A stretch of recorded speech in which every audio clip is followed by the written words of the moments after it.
Witness the sacred land of weebs and the holy temple of otakus, the vibrant Tokyo which never sleeps, and the nervous Kagura who was waiting for hours. The gorgeous friend who seemed out of breath, you ask? Yeah, that's Yomi, the innocent yet naughty friend every group chat knows about. Beware of the temptation, my friend. This wasn't your ordinary Tokyo setting either. The army were locked in while holographic fishes were floating everywhere. However, they weren't visible to the ordinary plebeians. These fish were unique to Espers, people endowed with magical affinity. The city started rumbling and the soldiers spotted a gigantic meteor floating in the sky. Wait a minute, that wasn't a meteor, it was an entire building. What the fuck? This was a national phenomenon worthy of stealing the spotlight and hogging all the attention. Behold the criminal mastermind, the professor. And no, this isn't money heist, but it might as well be since they hijacked the government and used their abilities to eliminate everyone on sight. Talk about graphic scenery. Avert your eyes from the blood and gore cause this show ain't holding back. 18 plus only, cause this was a show for the adults. Time to put on your big boy pants, cause Espers were on a whole different level and they came to throw hands. The professor used his teleportation to remove the remaining threats and took over. Meanwhile, citizens were escorted from the premises while they had to deal with vicious assassins on the street. No one was safe from the wrath of the mad berserker who blew everything up. As chaos and pandemonium ensued, the remaining officials strategized a solution. With the bulk of their squadron destroyed, the generals were forced to unleash their hidden weapon. Tokyo was in shock as the news broadcasted the tragic downfall of the old society. Ordinary life as you know it was in jeopardy, since the mutants had arrived and the rapture was at hand. Zealous Espers, ready to challenge the status quo, with powerful magic at their disposal, they defied the authority of technology and modern weapons. I wouldn't call it mob psycho level of destruction, but it's decent enough to rank with Phantom Troop Arc.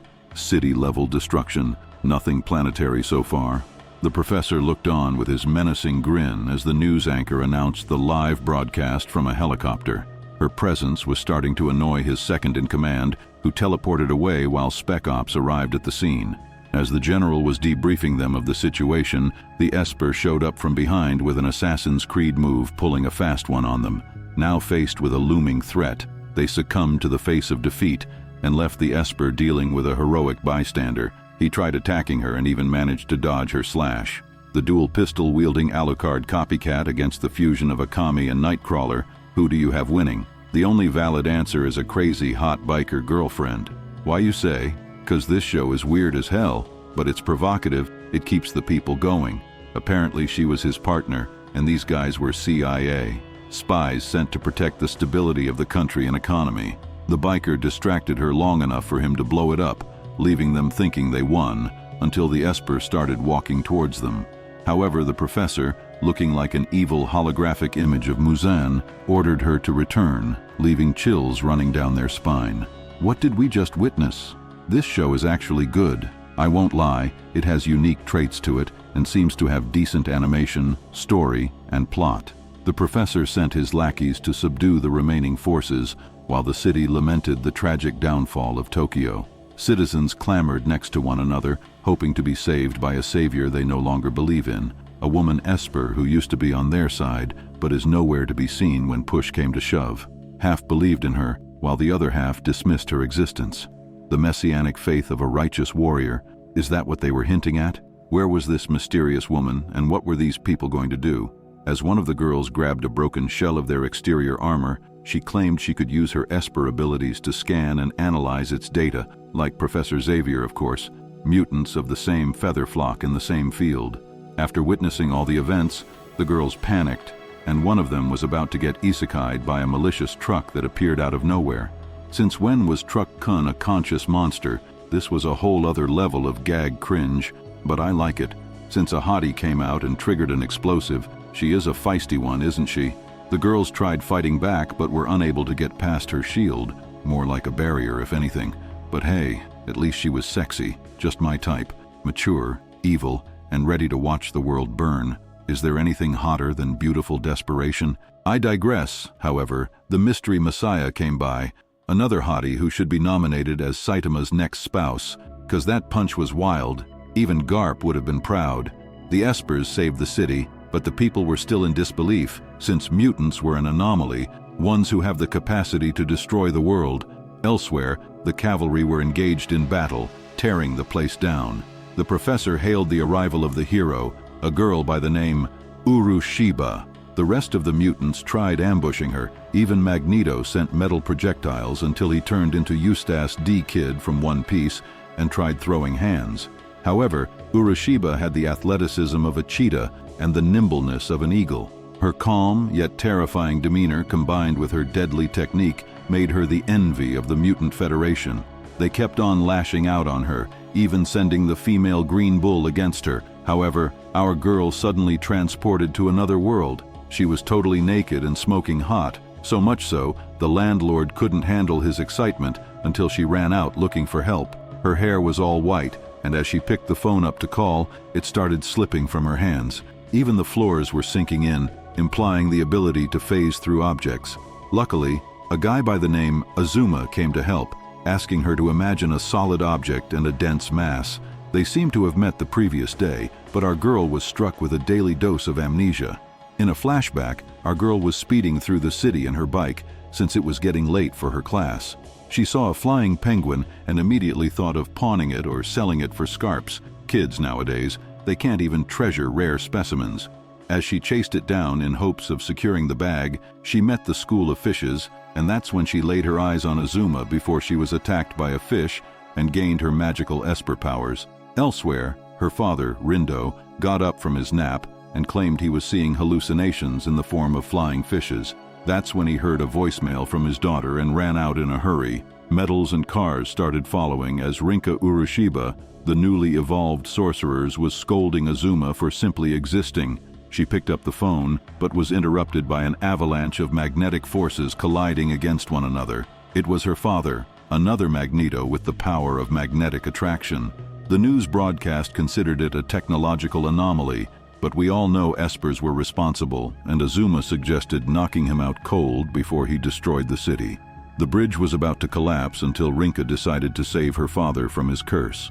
Pulling off a Tokyo Ghoul move, with hair as white as Snow White, she landed a clean strike, achieving a brilliant KO.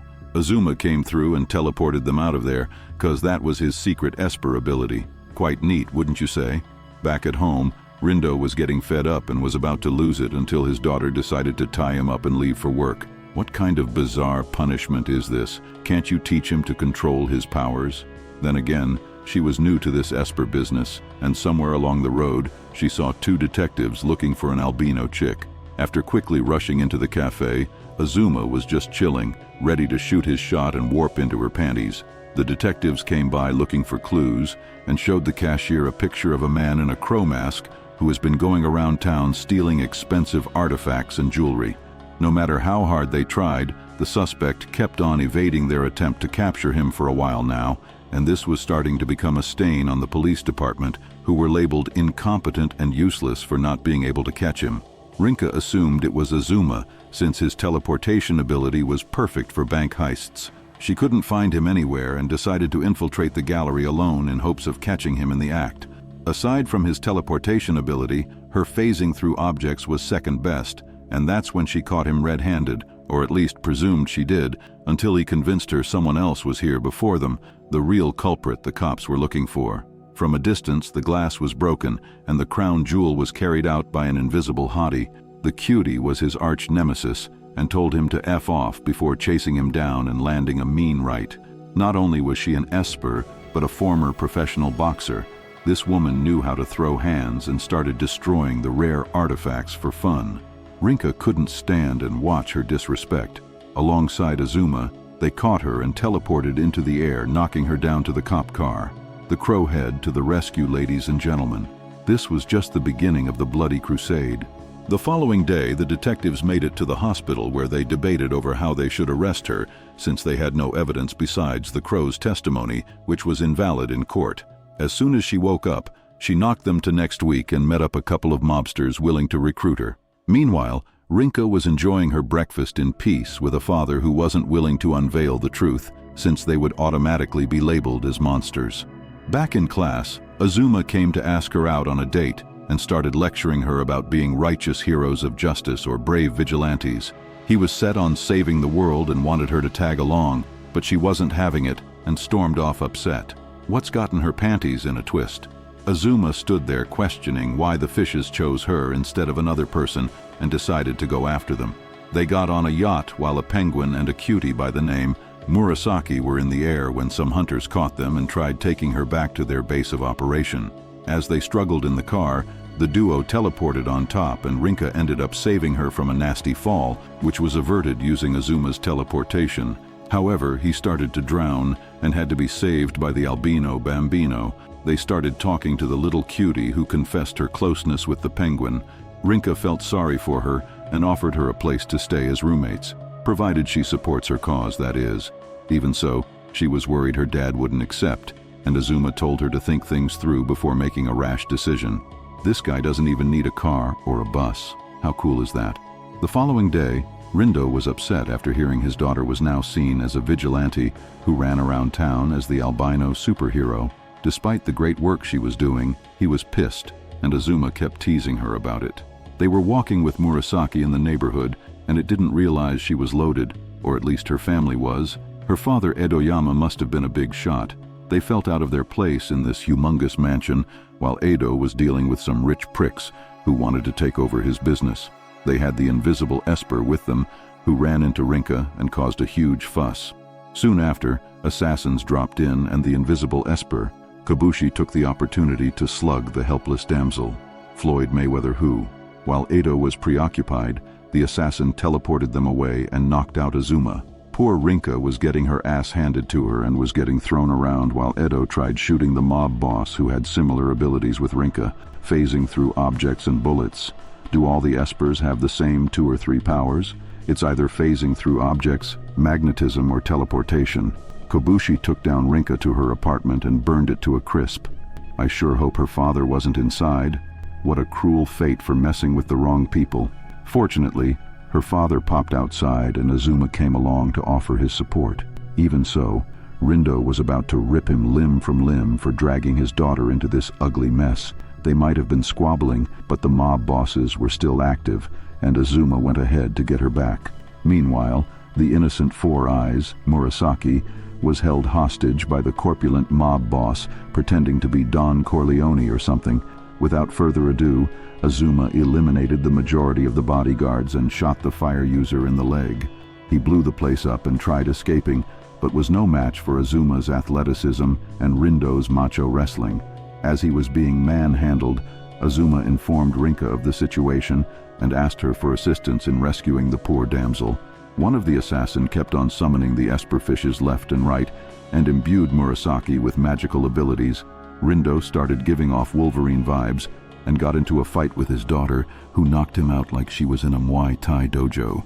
Meanwhile, Edo was fuming at the loss of his only daughter and told his crew to hang back and watch, since this was a personal family matter. It's Vin Diesel time. Elsewhere, the lights went out, and the albino superhero walked in with a grin on her face and malice in her heart. Their guns were useless against her sharp sword technique. Talk about bringing guns to a knife fight. Never in a million years would I have expected the knife to win. Azuma chipped in to help, and they were faced with the 2 notorious assassins of the crime syndicate. Kabushi talked a big game and decided to go against her own crew for a greater reward. Azuma dropped in to save Murasaki, but was met with a livid Buddha statue who looks awfully similar to Sengoku in a way. As he crushed the life out of the hopeless damsel, the penguin went berserk and used his water-bending abilities to summon a shark and steal back his Esper fish. Kabushi, on the other hand, faced off against the demonic Esper, who was pissed off that she stole his fish-creating artifact. Luckily for her, Rindo was in the neighborhood and dropped by to save her like her magical knight. 2 alpha males ready to throw it down looked up and saw the mob boss descending like a meteor. That was completely chaotic. Also, it seems that penguins were able to take back the gift they bestowed upon others, making them a terrifying enemy. However, the masked Esper wasn't done yet and was apparently in charge of orchestrating the whole event and deceiving the mob boss into serving his needs. He decided to take off his mask and unveiled, wait a goddamn minute, was it a woman all along? Using a voice changer, it seems, and not just any ordinary girl, but Minami Azuma, his own sister. A gigantic monster appeared right behind her and used serpents to retrieve the divine Esper artifact. Now that's real power if I've ever seen one. This girl reminds me of Emu for some reason. Later on, Rinka decided to invite Kabushi over for dinner and offered her to stay with them till she got her shit together. Even so, these two remained bitter rivals, throwing jabs at one another until her father interrupted their conversation with some pertinent news. Azuma had lost his family in a civil war, and we were shown a flashback of his parents' demise. This guy had the classic Batman, Bruce Wayne upbringing, huh?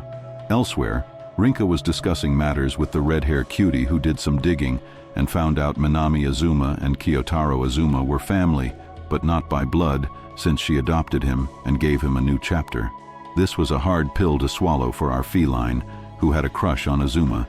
Soon after, the fire user tried ambushing them, but learnt a bitter lesson not to mess with these feisty espers. Azuma took her to the roof and started talking about his sister and how it's been ages since they saw one another. He was completely in the dark as to why she did what she did or what happened to her. Rinka tried cheering him on and succeeded, even triggering a memory of the time she saved him from the bullies who kept on harassing him. Why didn't he just teleport? That made no sense, unless he wanted to be saved. Soon after, they made a vow to one another and shook on it, which was considering as a binding agreement. The following day, Murasaki revealed how she was also an Esper who could see into the future whenever she touched a certain object. Their powers started scaring off poor old Edo, who was still in the Edo period, it seems. Even after risking everything to save her, is this how he treats them? Talk about an ungrateful runt. Murasaki blew him off and went to live with Rinka and the rest. I'd suggest they save up and rent a bigger apartment, cause the place looks a tad bit crammed. Kabushi started flirting with Rindo in hopes of antagonizing his daughter, who was getting super defensive. These guys have a remarkable dynamic on screen. Evil villain alert, the professor spawned in. He then changed the entire landscape, but explained how he was inside their own mind, projecting his will into their brain. His speech sounded familiar with Aizen, using illusion to deceive the sight, sound, and smell of a human. His words, not mine. He even had the divine Esper artifact, and called the penguin a collector. Afterwards, he explained how the artifact was taken from a sacred book and was able to extract the innate ability of any human being. This man kept on changing realms and domains like he was Prime Kaguya, aside of the weird theatrics, that is. His plan was to continue unleashing the fish until the collector came by to thwart his plans. Are you saying this innocent little penguin is considered a guardian of sorts? I'm starting to admire his resolve. This guy is a pure villain through and through. He announced the destruction of Tokyo in a week and vanished. After they informed their crew what happened, our boy revealed that the man was known as Hokusai Azuma, the man who adopted him. What's with these Azumas, starting to sound like the Uchiha clan? Well, at least Hokusai and Minami were in cahoots. They just need their brother to fulfill their mission. In a flashback, we saw how Hokusai, the professor, took in and raised Kyotaro as one of his own. The guy had issues and kept on picking fights with everyone. Minami warned him now to give up since there were bad guys everywhere. That was the day they started bonding, and in the present, our girl was more worried about her upcoming finals than the destruction of Tokyo. She had Azuma bugging her to focus on the mission at hand, but she was too nervous, since she was aiming to acquire a prestigious scholarship. Azuma informed her how Tokyo would cease to exist if they didn't defend it. Forget about the scholarship, she won't even have a dad to go back home to. This robbed her peace, and had her replaying the events that transpired. What was she supposed to do now? It was finally time for the exams, and our girl was ready to go to school when the two useless detectives stopped them at their tracks. Rindo came to stop the SWAT team, and that's when a gigantic airplane was seen floating above the sky. Wait a minute, was this Rindo's doing, or another Esper? Yape, it was the professor. I should have figured. Didn't they say in a week's time they were early this time around? Unfortunately, our girl was stuck with the cops and couldn't use her ability to escape, but this didn't stop her. Meanwhile, the professor and Minami were waiting for Rinka to show up, and that's when Azuma teleported to the top of the ship. The villains crashed a helicopter and struck Azuma's neck. Was it a fatal blow? Well, Kabushi didn't care and launched at the professor, but was stopped by another haughty Esper, Kazuki. And no, she was not Kazuki Oden's sister. She had a cute rack though, and caged Kabushi using her manipulation ability. Afterward, the professor healed his brother, and upon attempting to teleport away, something was preventing him from jumping. Hold up, he even had the ability to negate other Esper abilities. Who is this guy? Madara Uchiha? No, this was Two-Face. Then again, he was the illusion master, and that's when Rinka came to save the day. Alongside the penguin, these two were ready to save Tokyo from the big bad wolf. Minami was ready for round 2 and challenged her to a real fight this time around. Is every girl on this show a professional brawler? Rinka tried fighting back but had zero experience in actual combat. That's why you need to learn self-defense. I'd recommend Muay Thai. While you and I were busy twiddling our thumbs, the professor threw Rinka down, forcing the ship to capsize and crash to the city. So this is how it begins. News stations were aching to get the tea while Rinka woke up with Azuma beside her. She decided to take Kobushi to the hospital and handed her to the firefighters. Meanwhile, Minami showed up and threatened our girl to throw in the towel. Knowing Rinka, she wasn't going to back down without a fight. However, there were citizens in danger, and she went to save them instead of rescuing her crush. Talk about a difficult decision. Reminds me of the trolley paradox. Her father came by to aid her, and even the military showed up to assist them. Together they were unstoppable, and gave the people hope that not all Espers were evil. After all was said and done, she was bawling her eyes out while the detective told Rindo to save the city with the best of his abilities. In times of crisis, an enemy's enemy is a friend. The following day, everyone was still shaken up by the shipwreck in the middle of the city. Rinka was approached by a couple of girls who wanted to take her out and have fun, but after the disaster and debacle she went through, having fun was the last thing on her mind. She ignored them and walked out without a care in the world. Back in their apartment, Kobushi was complaining about the AC, like they didn't have more pressing concerns to deal with. Rinka tried undressing her like she was a sexy mistress and continued to shower her. Later that night, Rindo taught her the basics of self-defense, but from the looks of it, she had the knack for fighting. She must have been a boxer in another life. Images of Azuma kept flashing through her mind, crushing her hopes of ever saving him. That's when they heard a weird noise and witnessed a nimble panda beat the ever-living hell out of them. Yeah, he also caught me off guard. That was Master Roshi, and no, not the Baldy from Dragon Ball. He was close friends with Rindo, nay, his sensei. No wonder he was crazy powerful. Roshi came by to train them, since the professor was way above his league, and something needed to be done before destruction ensued. Are you saying these four are responsible for saving Tokyo? Not much of an Avengers squad, if I must say. Meanwhile, the professor was playing a cheerful tune while Minami was caught daydreaming and zoning off. He asked her if she was ready for the upcoming battle, and she instantly teleported to her brother's side. Kyotaro was still bedridden after the injuries he sustained and was still unable to teleport away. What's the point of teleportation if you can't use it to escape? Elsewhere, the detective showed Rindo a video of the professor riling up the younglings into rebellion. Roshi, on the other hand, was training the girls by increasing their cardio and durability. As expected, he couldn't keep his hands to himself and was the same old perverted geezer from the Dragon Ball franchise. But this guy was meaner than the Baldy and did not go easy on them. He even pit the daughter against her father. What sort of cruel, vindictive punishment is this? Is he really a dojo master? The circle was too small for her to maneuver, and this forced her to focus on judo and BJJ. The brunette was all patched up and ready for another round. So wait, why wasn't she training with them? Wasn't she a former pro boxer or something? One with a sweet rack indeed. The master then brought along one of his male students, Ayumu, to spar with her and show everyone how it's done. This guy had years of training and was proficient in combat. Without breaking a sweat, he managed to swat her down and block all her attacks. His movement was nimble, and his reflexes got the best of her. It's almost like he was playing piñata with her, without any candies to come out of them, of course. You could tell he was a seasoned professional based on the way he carried himself. Rinka was confused as to what happened and understood he was someone who could see into the future, so basically, a clairvoyant. Another unique Esper ability, it seems. She deduced he was able to see a few seconds into the future. We in the One Piece world call that observation hockey, by the way.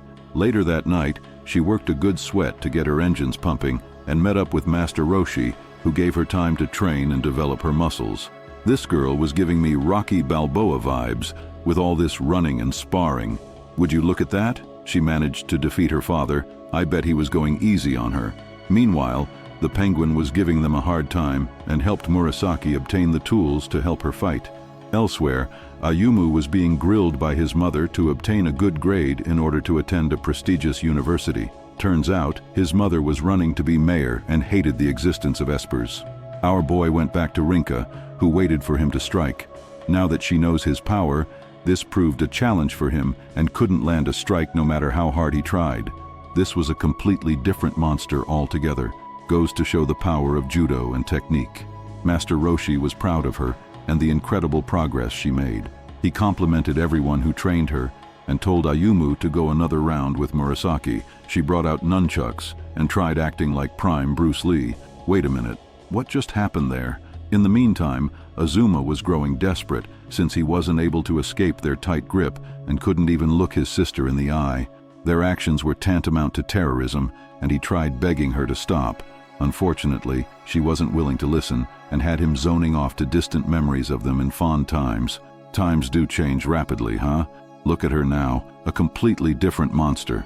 The following day, the soon-to-become mayor was riling up the crowd, while Ayumu ran into Murasaki, who informed him how her powers was draining all the energy out of her. She wanted to find a way to fight and prepare for the upcoming battle, even though he considered it useless.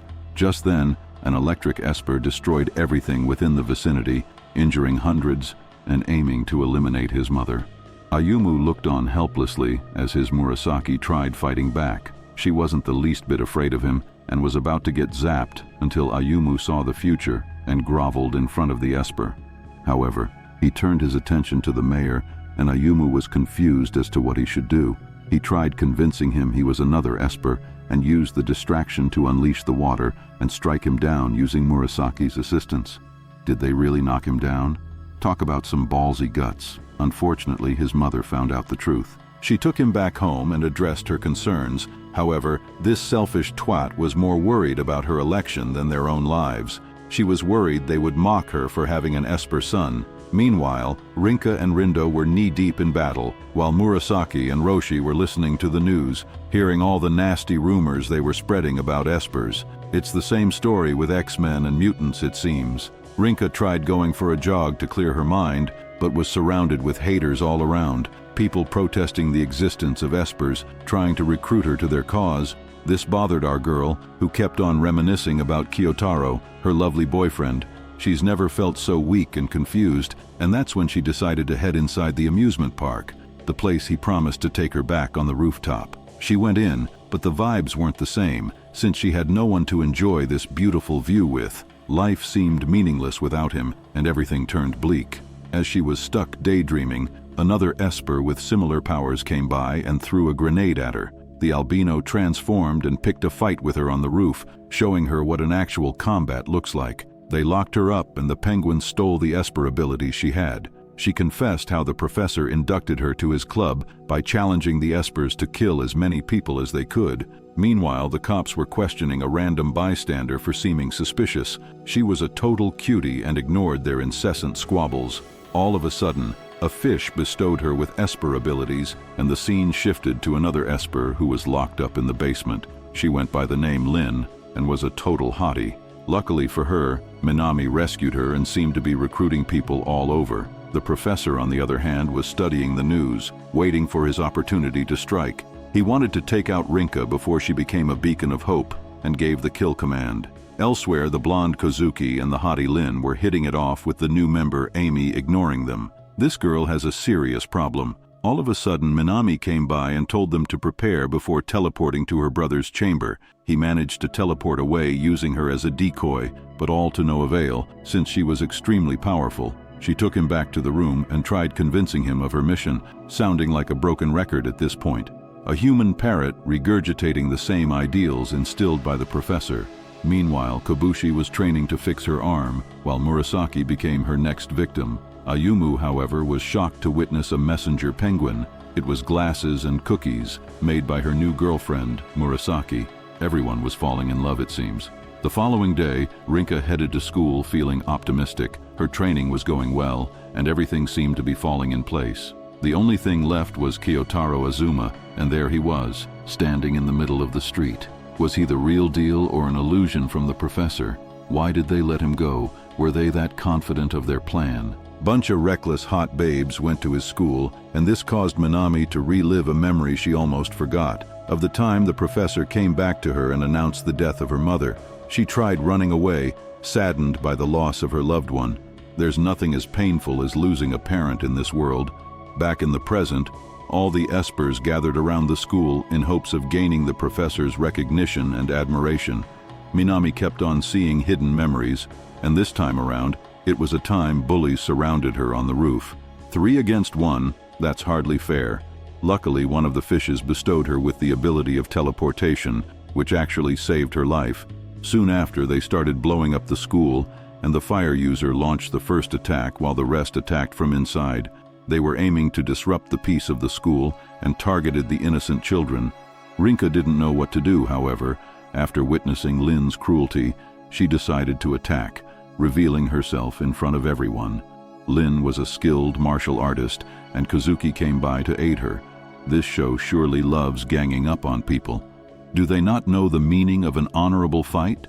Fortunately, Azuma came by, but was manipulated by Amy, who had the ability to brainwash and control others. This was starting to look like a genocide. Why didn't she use her abilities? I don't understand. Just phase through the wall or the floor. Rindo received a phone call from Roshi, but it was too late, since Penguin was caught by Minami after receiving orders from the professor to eliminate them. She went ahead with the plan and was about to destroy the albino vigilante. Azuma had no choice but to accept their orders and was given the command to watch on as the helpless damsel, who forgot to use her powers all of a sudden, cried out for help. Is she seriously not going to use her ability? What a worthless runt. Meanwhile, Minami teleported Azuma to a distant beach and threatened to end him. The scene shifted to Edo listening to the news while Rinka woke up in the hospital. She was handcuffed to the bed since the detectives could no longer trust her. Not only that, but she seemed to have lost her powers as well. Serves her right if you ask me, including Azuma, who was stuck in an island. Roshi explained how the fish abandoned her since she was nothing but a useless Esper. Not once during the entire fight did she use her ability. I don't even feel sorry for her, honestly. Just then, the Esper detention officers came by to incarcerate her, and Murasaki took it upon herself to defend her. Roshi wasn't about to sit back and watch. As such, Rindo carried them to safety, away from their attacks. Unfortunately, they got Roshi. Despite Rindo's best efforts, they shot him too. Wasn't this guy supposed to control metal? Couldn't he just deflect the bullets? This show is seriously getting on my nerves at this point. What were the writers even thinking? A pathetic display of mutant abilities, if you ask me. Kabushi was oblivious to everything that was happening, but luckily, her arm was fully healed, and that's when the detention officers came to capture her. Her invisible abilities came in handy, and the cops went around town looking for the escaped convicts. Rinka was too depressed, watching all her loved ones perish one after the other while she did nothing. Yeah, it kinda is her fault, honestly. Meanwhile, Kyotaro was still trying to escape, but was stuck in a nasty loop and fell into the ocean. Back in the city, chaos was ensuing while Rinka walked with no purpose. She had no home to go back to, nor was anyone willing to help her. Master Roshi was gone, so was her dad. Kyotaro was nowhere to be seen, and Kobushi was in hiding. Murasaki was the only one willing to help her, but she ditched them and ran away. Her tears were useless at this point, and soon after, she was surrounded by the mercenaries. Kyotaro ended up on the island after Minami saved him. She took off her coat and started undressing since she was wet.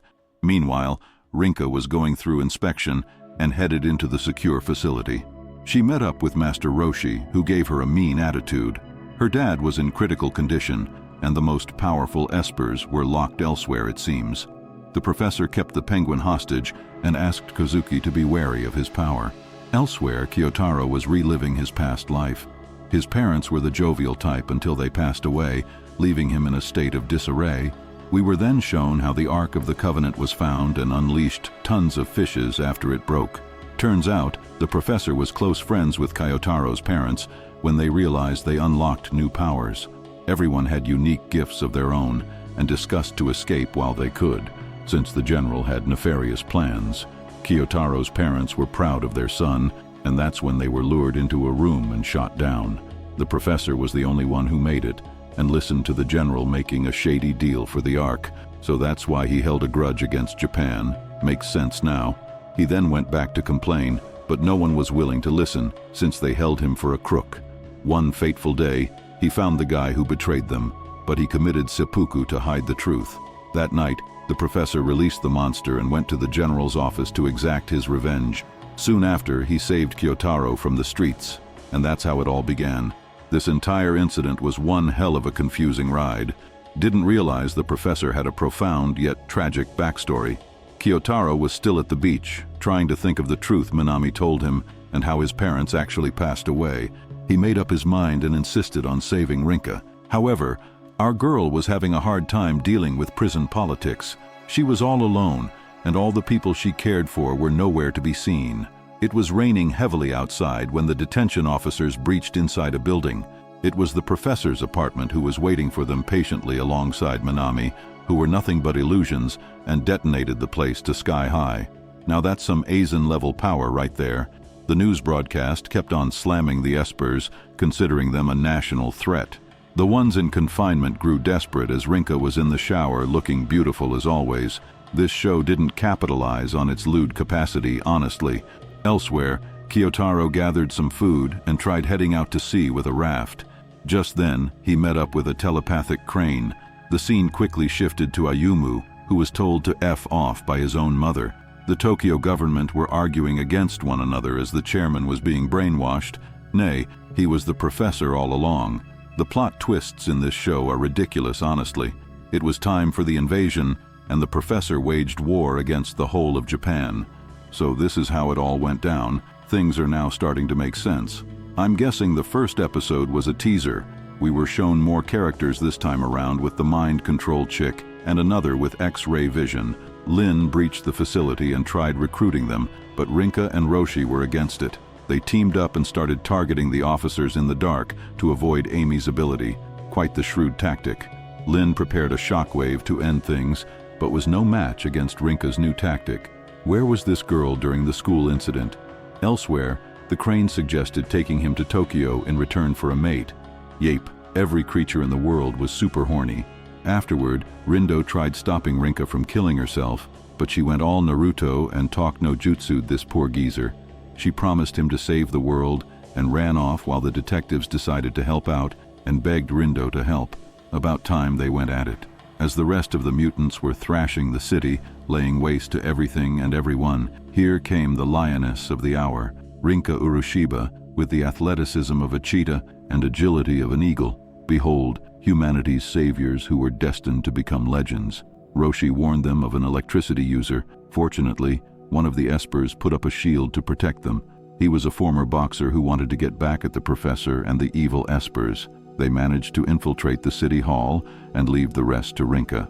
The Penguin called upon Murasaki for help, and Ayumu came through alongside Kabushi. The trio were ready to save the city in spite of everything that has happened so far.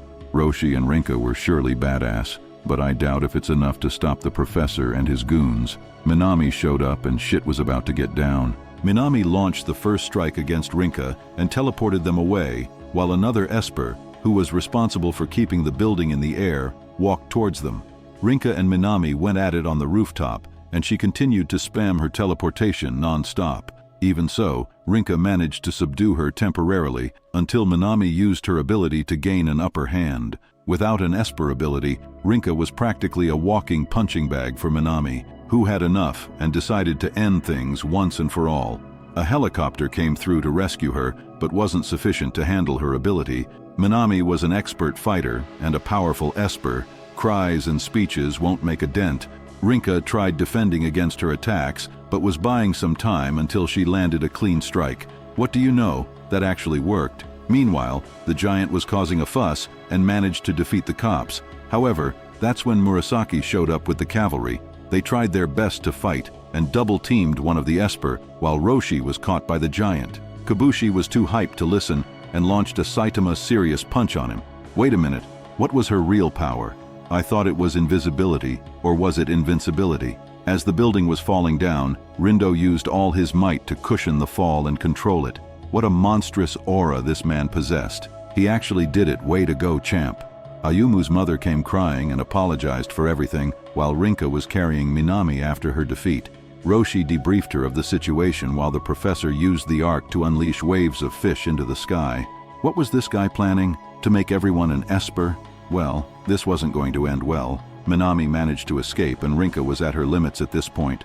Kobushi came along to help and was looking smoking hot, if I must say. The fishes were everywhere, and Rinka decided to grab one and restore her power. Elsewhere, a cutie was munching on cereal while Kazuki had her eyes on the arc. Minami returned to the professor, who ordered them to run while they could, but it was too late, since the albino hero arrived.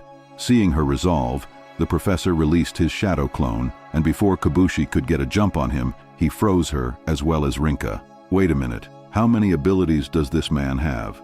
Also, wasn't Rinka able to phase through ice? I mean, what's the benefit of her ability? Just then, Kyotaro showed up and defeated the serpents alongside the crane, who was also a telepath. So I'm guessing the true powers of the professor is the power of imagination, unlike Aizen.